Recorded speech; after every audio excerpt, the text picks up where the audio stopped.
Good morning and welcome to CDT day 135. This was my camp last night, so I had a beautiful view. Elk bugling all last night and into this morning. Gorgeous. But there's also a train that runs through pretty close, and I can hear some construction that started about an hour or two ago. So not all is beautiful sights and sounds, but all in all, I'd call it a great campsite. The weather is looking great today. I just checked the weather. It's 35 degrees right now where I am, and I think the wind chill with this breeze has put me down to about 32. My entire tent was covered in condensation really badly, so I'm tying it to the outside of my pack to give it a little time to dry, and that's about it. So this is the CDT. So that's the hill that I was up yesterday with the cell tower, and came down and then up this little bump over here, and I'll be going out in that direction today. I'm hoping to do at least 25, so we'll see how that goes. It's a little after 8 a.m. right now, so I got a decent start time. But I'm gonna head out right now and get my heart rate up because my hands are pretty frozen right now, and it's starting to get pretty painful. So without further ado, let's get to hiking. Some old cabin ruins right here in the forest. Pretty interesting. See some old metal tin roofing and not much else, so it must have been pretty old, just all wood. There's some beautiful woods as well to walk through. Look at all that bright moss on these trees. It's incredible, it's everywhere.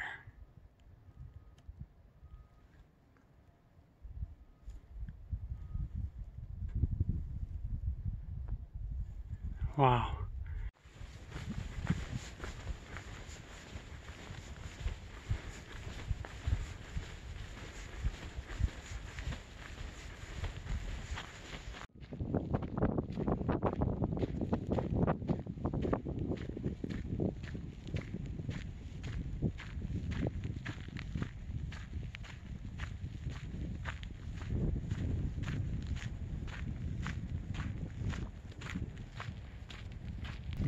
Okay, first water source of the day. A little bit of water coming out of this pipe. That works for me.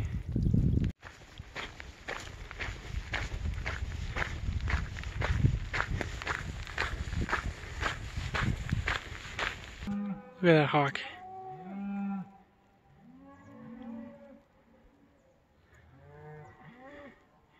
A graceful yet deadly predator. One to be respected. Not like these cows. You freaking dopes. Constantly screaming. Get over it. Finally taking my first break of the day. Had a pretty long stretch, but got this nice water source here. Sit next to this probably for a while, just to sit and relax.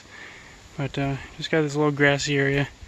I'll hang out in the sun. The high of today is 64, but the breeze is still making it pretty chilly, feeling like high 40s, low 50s. So looks like this is a camping area as well for some people. I am ready to sit down. I think it's been somewhere between 8 to 10 miles I've done so far. As I've been sitting here, taking this very long break, I think I'm like an hour and a half into just hanging out here. I've been doing a lot of stuff. I mean, mostly eating, but I've also been doing some logistics. So just looking at the routes ahead, because I haven't checked GoHook terribly much. But like right now I'm on a lay alternate that's not on the official red route, but it's it goes along this forestry road back up onto the ridge line where the CDT is, and another forestry road that you follow. But either way, I'm looking at staying at Stemple Pass tonight.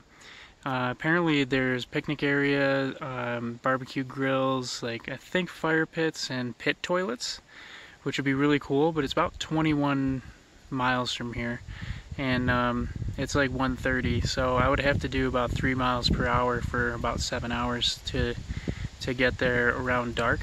So it's doable, but definitely going to require some work to get that done. So I might get there, I might go shy of there. The only thing to look out for is water sources. Water sources are really hard to come by on here. That's one of the main reasons I'm actually taking some alternates, because the CDT itself goes on the ridge line for a very long time, almost this entire section, which is usually cool because you get the ridge walk, you get some sights, but there's no water. So I'm looking at these water sources on Guthook, and some of them that were flowing at one time, they're all dry. So it's hard to trust those sources. But on these alternates, they go a little lower than the ridge, like this one. You get water sources like the one I'm sitting right next to, Hope Creek, and a couple others. So I'm basically doing it for self-preservation with water, but there's also the added benefit of a little bit shorter miles.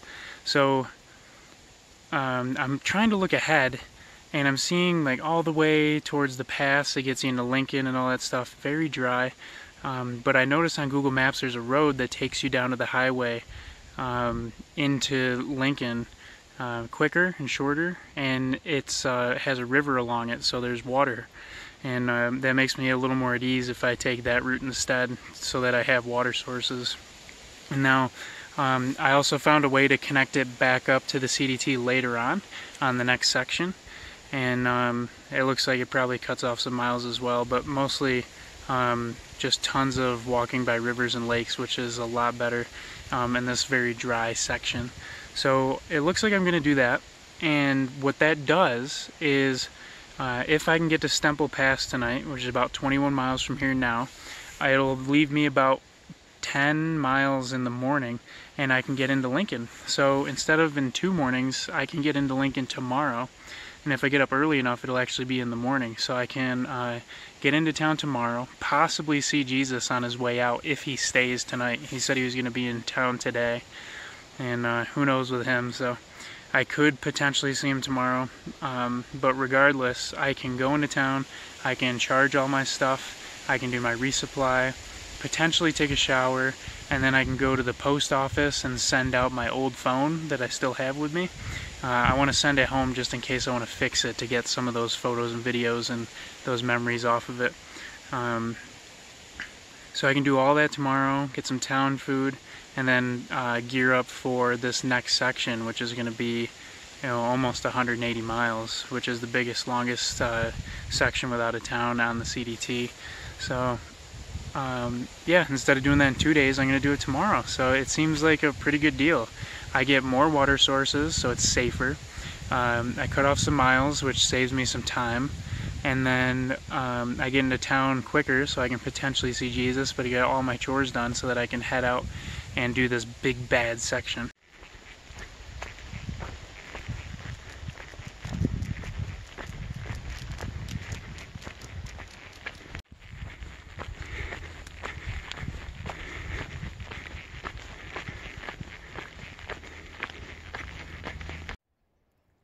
Unfortunately, the 2 streams I was banking on being up here are completely dry, but I do have these really dirty, muddy puddles that cows have walked through.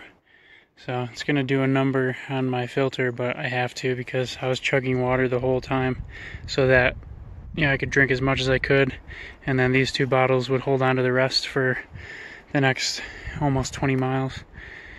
So now I'm going to have to filter out of this because I don't have enough water for sure. Yikes.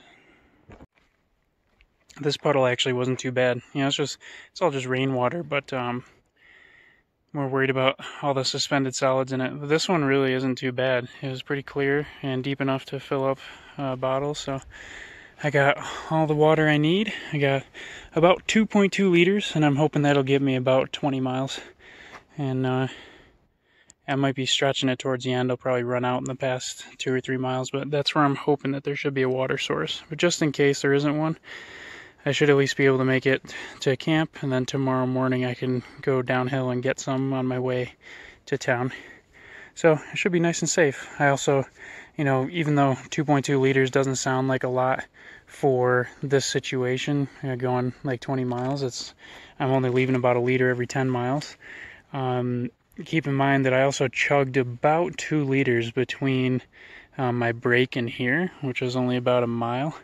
And so I have about 2 liters of water in me, and I'll have 2.2 on the trail. and then there's potential other sources along the way, but I'm just not going to rely on them because obviously, like, even these ones that say that they're fully running streams year round, they're completely dry, so I don't want to rely on anything.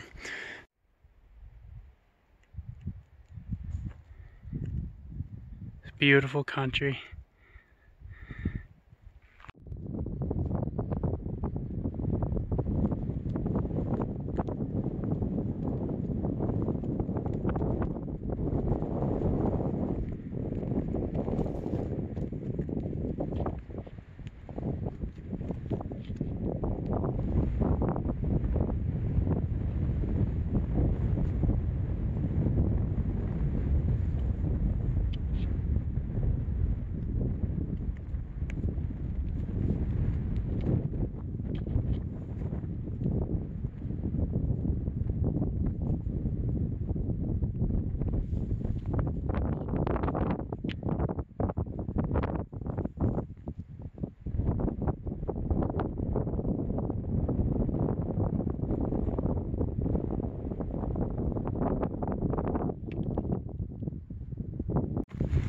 It would appear I was wrong when I said there's not too much climbing today.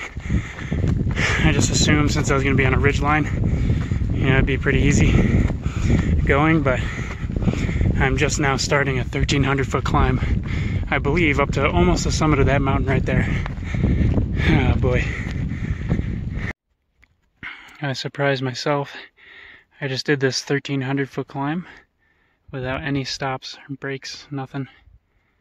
So, yeah, it was 1,300 feet. So now I'm sitting in an elevation of 8,150. Just a magnificent view.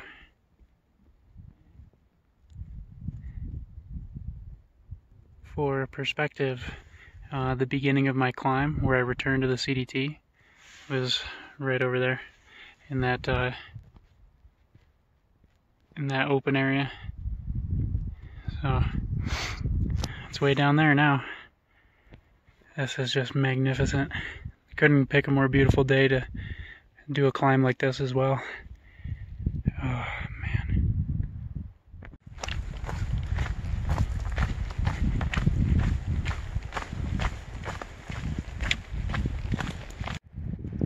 I would say this cliffs out decently well. Oh wow. That is one steep drop.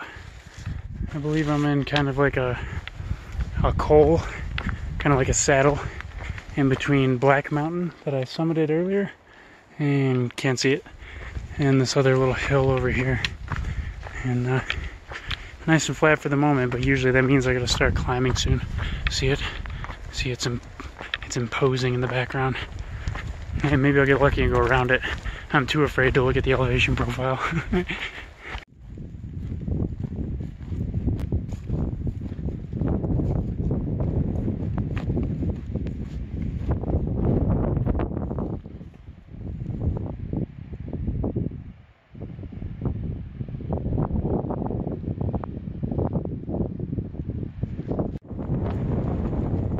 This is some big time beautiful trail. That is absolutely stunning. I wish I didn't have to go up, but just gorgeous. Big time. Going up, anyone? Holy crap. What a steep climb. It's like a roller coaster. It's just, this ridge has just been going up and down constantly. Alright, how about one more good 360?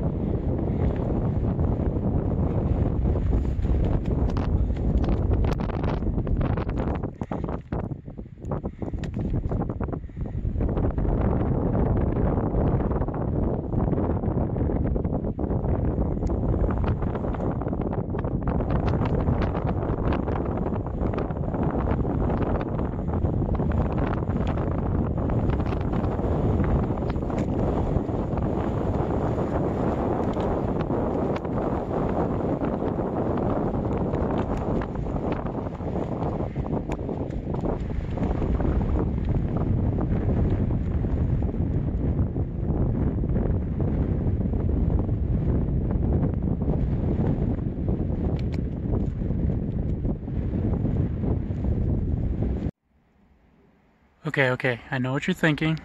It's another panorama of the same stuff you've been seeing all day, but hear me out. You ready? Boom.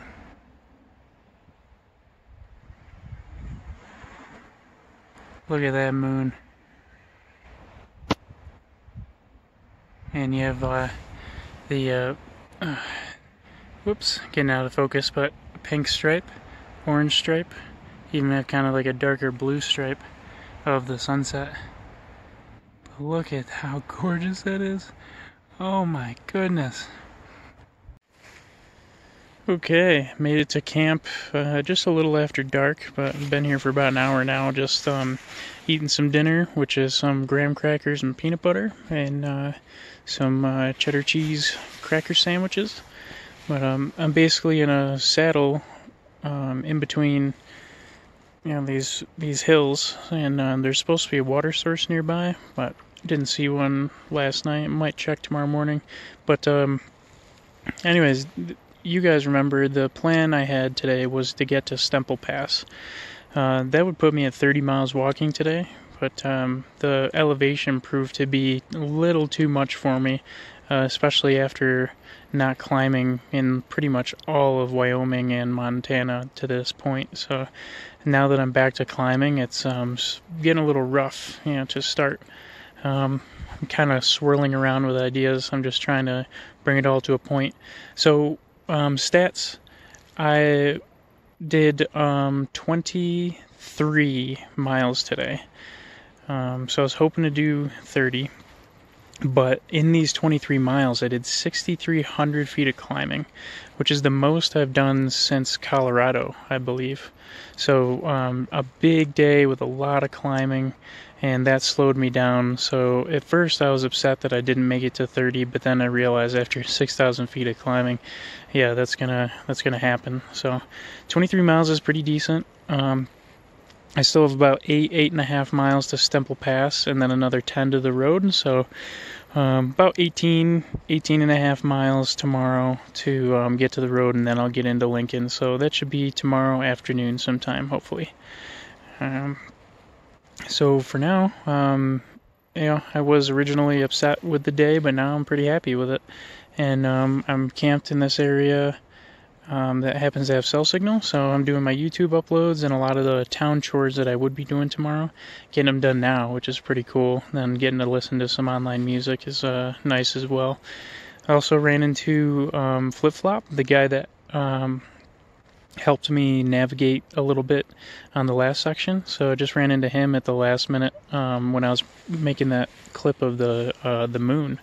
So he's camping pretty close to me right now, actually, a couple hundred feet away. I just decided to move away a bit because I make a lot of noise when I sleep, and wanted to listen to some music and stuff. So, you know, just give him his space so he doesn't have to listen to all my crap.